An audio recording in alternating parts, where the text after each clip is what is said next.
As floodwaters receded today on the New South Wales mid-north coast, they laid bare a heartbreaking new reality for locals. The devastation is unprecedented.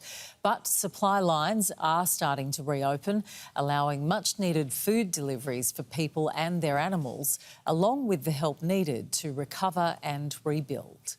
The Pacific Highway opened between Taree and Campey.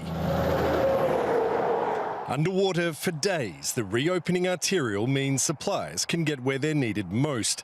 Isolated communities can get out, help can get in.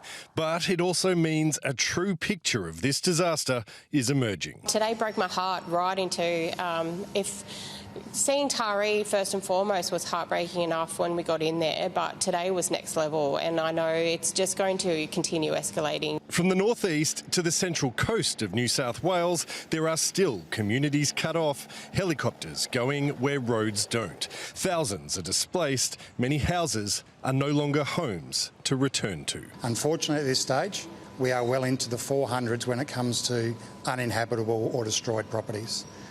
The toll from that will continue to grow. Stock that survived are being fed on what high ground they could find. We've sort of only got this front sort of 4 acres probably, which is out of the water at the moment. So yeah, how much we used that? Yeah, there's at least a couple hundred underwater at the moment. It's not yet clear how many head have washed away, but the enormous financial toll is already climbing. Just interested in feeding our cows and trying to keep them well and healthy, and that is our first priority. The rest, well, we'll just pay the bills and draw down on the mortgage. Sue fears the support they'll be offered will barely touch the sides of what's needed to stay afloat. At the Coopanook Hotel, manager Tammy and the team had to get out. The pub was always going to go under. The Lansdowne River well and truly topped the bar. Pretty devastating since the last time it only came to the bar. Caretaker Johnny stayed upstairs looking after the cat.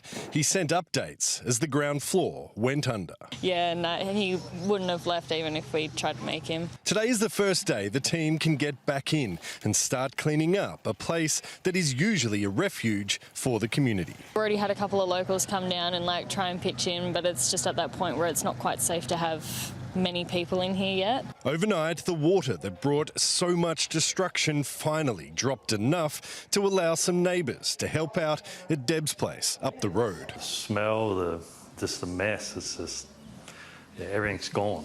It's nothing salvageable.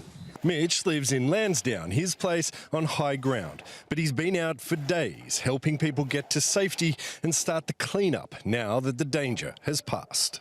I've been in a little community, hope everyone just chips in and helps everyone out. We're all in this together. Help is coming from all states and all levels of government. Recovery is a long journey, it has a long tail. And it hits hard in more places than the hip pocket. We need people knocking on the doors to make sure that those farmers out there that have lost generations worth of farming, It's all right, it's all right.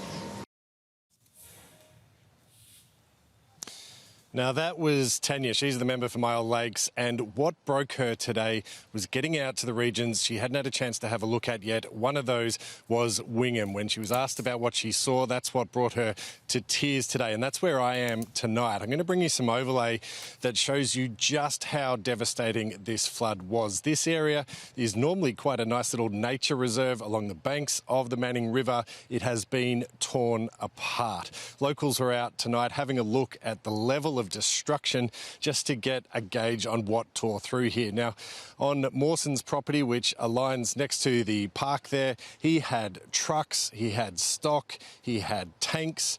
They are all very much downstream now. Everything went. He said it's like nothing he's ever seen before. And of course, Wingham is just another of the towns that is counting the cost now. Now that help can get in, clean-up crews are arriving, but up and down the main streets, there are still a number of properties here that have been destroyed or at least damaged and cleaning up. And that is going to go on for some time.